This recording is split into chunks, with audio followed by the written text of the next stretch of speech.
I would like to thank the International Life Sciences Institute, the chairman, Dr. Mike Doyle. I got the invitation from Dr. Jeff Smith and Stephanie Widry and all others who made this meeting possible. The topic that I'm going to discuss is potential of regenerative agriculture for carbon management and sustainability. So to begin with, I'd like to define regenerative agriculture and sustainability. Regenerative agriculture is inspired by eco-innovation. It's powered by non-carbon energy, driven by a circular economy and green infrastructure, and supported by the recarbonization of the terrestrial biosphere, soil, and vegetation as the bedrock of sustainable development. Therefore, soil organic matter, essential to soil health, is the elixir of life. With that perspective, system based regenerative agriculture reconcile the need for producing adequate and nutritious food with the necessity of restoring the environment and making farming a solution to environmental issues. I emphasize the word solution rather than a problem. In this context, regenerative agriculture encompasses a wide range of farming and grazing practices aimed at restoration and sustainable management of soil health through sequestration of soil organic carbon. There is no one size fits all practices for diverse soils and biomass, and regenerative agriculture compasses conservation agriculture as one example, and conservation agriculture itself includes, for example, no-till farming, residue mulching, cover cropping, integrated nutrient and pest management, complex rotation, and integration of crops with trees and livestock. These components have to be fine-tuned under site-specific conditions. Remember, there are 300,000 known soil series, many ecoregions, many biophysical and socioeconomic conditions.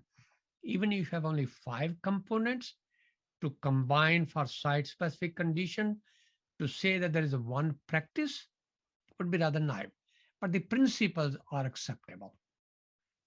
Regenerative agriculture leads to carbon sequestration because of its maintaining continuous soil cover, soil never to be left bare, no soil disturbance, no plowing, nutrient management through integrated soil fertility management options, and complex rotations so that we can restore soil organic carbon, improve soil fertility, and soil quality and functionality.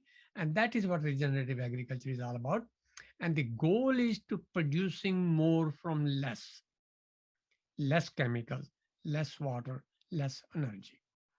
Now, taking the second definition, sustainability, a state in which demands placed on the environment can be met without reducing its capacity to allow all people to live well now and in the future.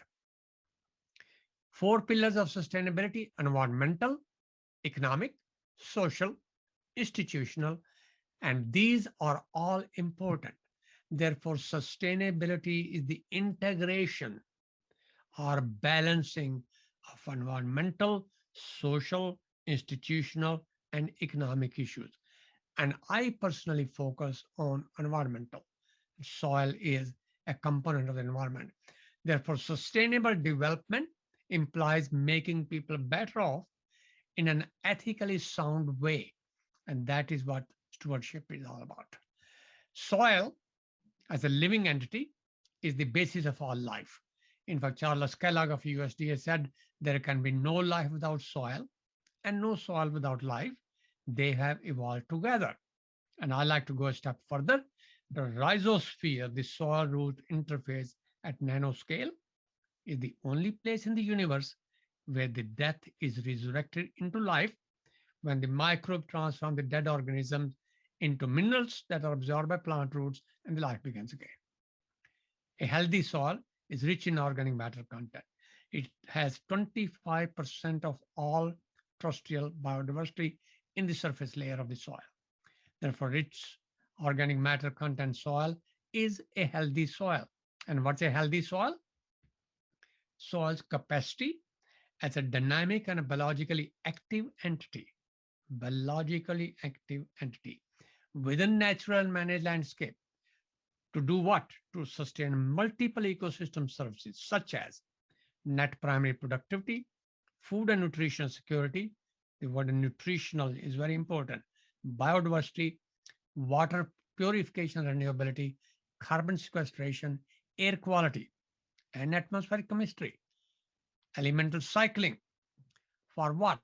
For human and nature. Do not forget nature. We, human, are part of nature. If nature doesn't benefit, we do not benefit either. Look around you and you will understand what I mean. There is a strong nexus between human health and soil health. In fact, human health is a fingerprint of soil health. Therefore, human health can be improved, should be improved by restoration of soil health of degraded, polluted, and contaminated soil.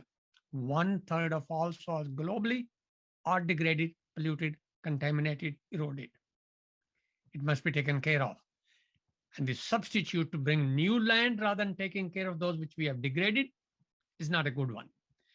Therefore, restoration of soil organic matter content to above the threshold range can improve soil health and nutritional quality of the food produced. I strongly believe that this health of soil, plants, animals, human, environment, and the planetary processes is interconnected. Therefore, rather than focusing just on one or two issues, it's very important also to address the sustainable management of natural resources in the context of the environment quality. Soil organic matter content is the elixir of life, and this has several components. Living organisms constitute about 5%, fresh residue about 10%, decomposing organic matter about 30 to 50%, already decomposed organic matter about 33 to 50%. It's a very dynamic entity in soil. And the management of this is what we call on the basis of law of return. And the law of return says whatever you're taken out of soil in harvesting the produce, grains, milk, animal products, must be replaced. If it is not replaced, we got a problem. And that is the case with extractive farming. We must respond wisely to what is changed, and we must be able to predict what will happen from anthropogenic and natural perturbations. And we must restore degraded soil by carbon sequestration. The idea is to produce more from less. And what do we mean by more from less? How do we achieve it? Organic matter content is one of the key factors. The critical range of organic matter content is about 3.5 to 4%, maybe 2.5 to 4%. 2.5 maybe in the tropical soils, 4% maybe the temperate region soil. Organic carbon content is about 50% of the organic matter content. About. Therefore, the optimum level is somewhere between 2.5 to 4. Most soils of the degraded ecosystems, especially of the tropics and subtropics, the soil organic matter content is less than 0.5%. I fully support the idea that the soils of Africa and Asia must have more fertilizer application. The 17 kilogram per hectare in sub-Saharan Africa is not adequate. But putting fertilizer on degraded soil is a double jeopardy. That's the part we must understand. We must make sure that the soils, anywhere we put fertilizer, are responsive to receiving the chemical fertilizers.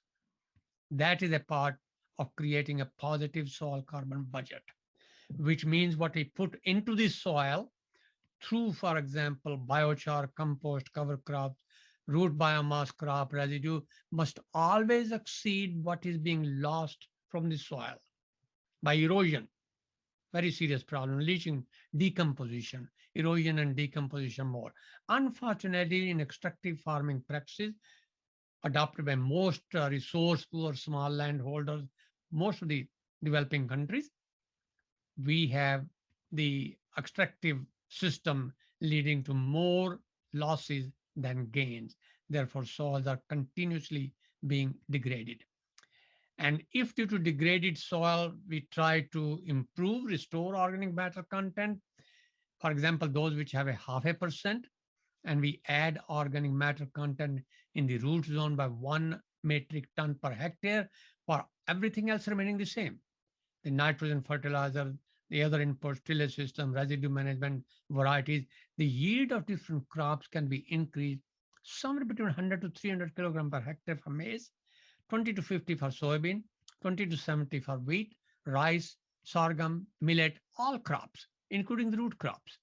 So adding carbon content in the soil by 10 tons, and that 10 tons may take more than 10 years, perhaps more like a 15 to 20 years, you could multiply the crop yield in developing countries tremendously and at the same time improve the quality of the food, nutritional quality of the food, and the save resources like fertilizer, irrigation, pesticide, because by this you create disease suppressive soil.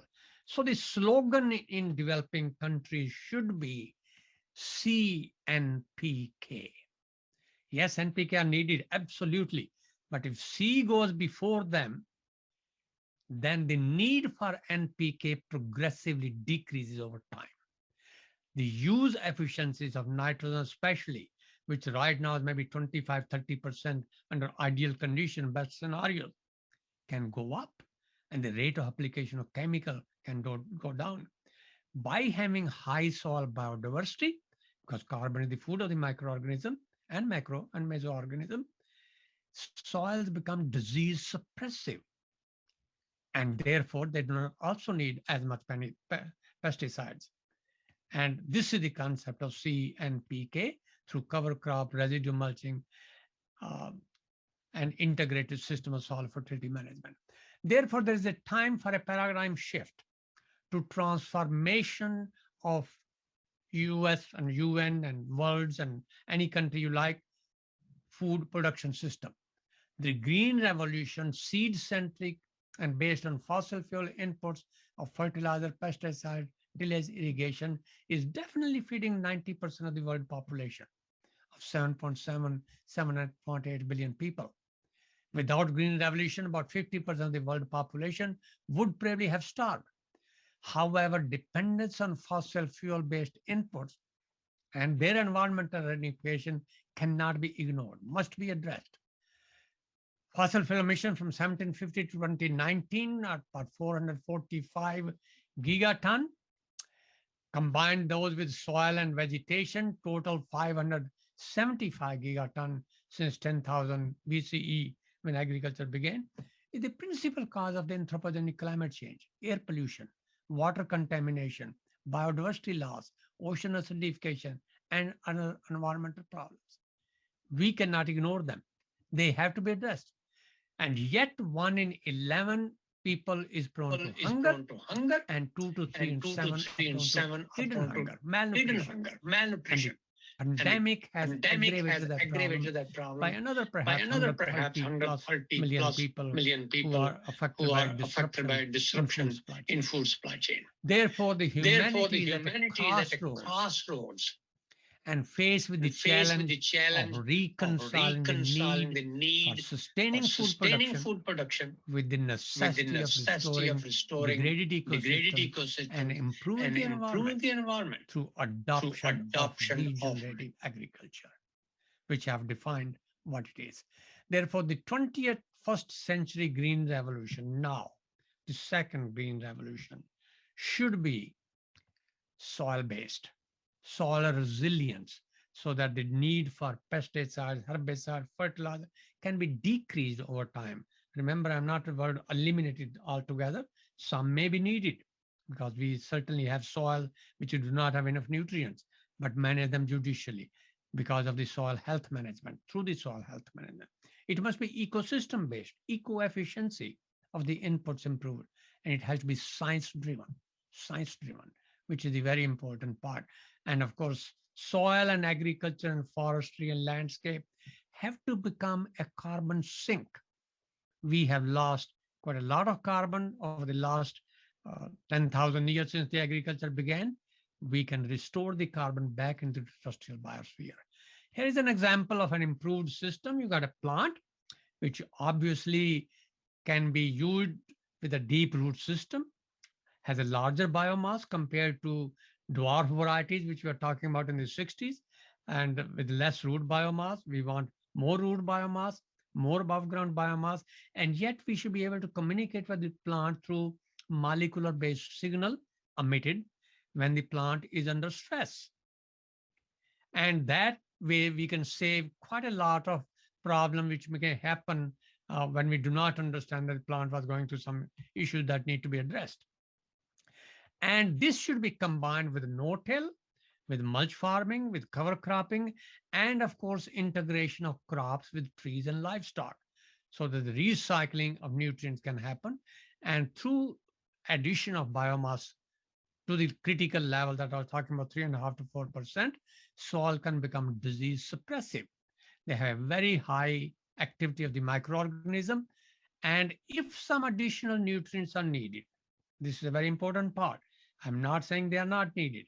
If they are needed, and they will be, especially during the transition period, they must be applied in such a way directly to the plant roots according to the 4 R's: right time, right dose, right method of application, right formulation, so that most of these are absorbed by plants and do not leak out into the environment. That's a problem which I'm concerned about: indiscriminate use of inputs and they leak out into the environment. So the technical potential of carbon sequestration this way, technical maximum possible, is about 2.5 petagram gigaton of carbon on a global scale per year. In the terrestrial biosphere, soils have a potential between 2020 and 2100, sequestering 178 petagram gigaton. Vegetation 155. That's 333 total, which is equivalent to about 157 parts per million of CO2. This is not enough to mitigate global warming unless the fossil fuel emissions are stopped. Once they are stopped by finding non-carbon fuel sources, and we can then implement also same time restoring the carbon stock in the trees and soils, both organic and inorganic carbon sequestration, yes, the fate of climate change is still within our hand and manageable. But fossil fuel substitution, non-carbon, must be found. Translating science into action require adopting innovations. It can require technologies, organization, processes, management, and of course the governance. All these are important part of the environmental sustainability. And reduced economic returns, chronic poverty, hunger, malnourishment, desperateness certainly are as threat to global peace and stability as any weapons of mass destruction. Yet we ignore this very simple concept. Therefore, what we are looking for is a pyramid. The base of this pyramid is a healthy soil and natural resources and carbon stock in the trees and biomass. This pyramid has 4 sides. Food security we can achieve with this technique. Climate change adaptation mitigation can be addressed with this strategy. Land and soil restoration, land degradation neutrality can be achieved by this technology. And of course, the biodiversity can be enhanced by this technology. However, this pyramid cannot be stable unless the 4 corners where it meet has a strong cementing glue. And the glue is the political stability and peace, and the policy that translates science into action. And that's what at the UN Food Summit we are now talking about. And one of the policy intervention is payment to farmers for ecosystem services at a fair and right price. Undervaluing such a precious resource, such as for $2 or $10 per ton of CO2, is a mistake. Right price is about $30 to $35 per ton of CO2.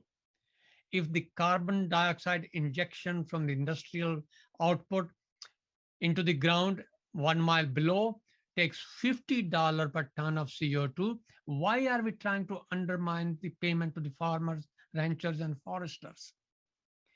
I think this equity must be carefully understood. If farmers sequester half a ton per hectare of carbon, that is $65 per hectare, $26 per acre. If farmers sequester one third, that's $43 per hectare, $17.50 per acre. Another policy intervention I suggest is in terms of agricultural sustainability and looking at the rights of soil would be EPA already has a Clean Air Act 1967. It has a Clean Water Act 1972. How is it possible to have clean air and clean water when you do not have a healthy soil? Therefore, this is just the right time to have a healthy soil act through proper policy intervention and governance, probably in the coming Farm Bill of 2023. Lastly, I know this section is going to also discuss Edward Deming's famous saying, if you can't measure it, you can't manage it. But I think there is another side of the story that there are several things that cannot be measured. And I can think about many from the agricultural point of view, but they must be managed. If they are not managed properly, we are in deep trouble. And how to manage what you can't measure is a very key question that I hope you will discuss. Thank you for the opportunity to talk to you.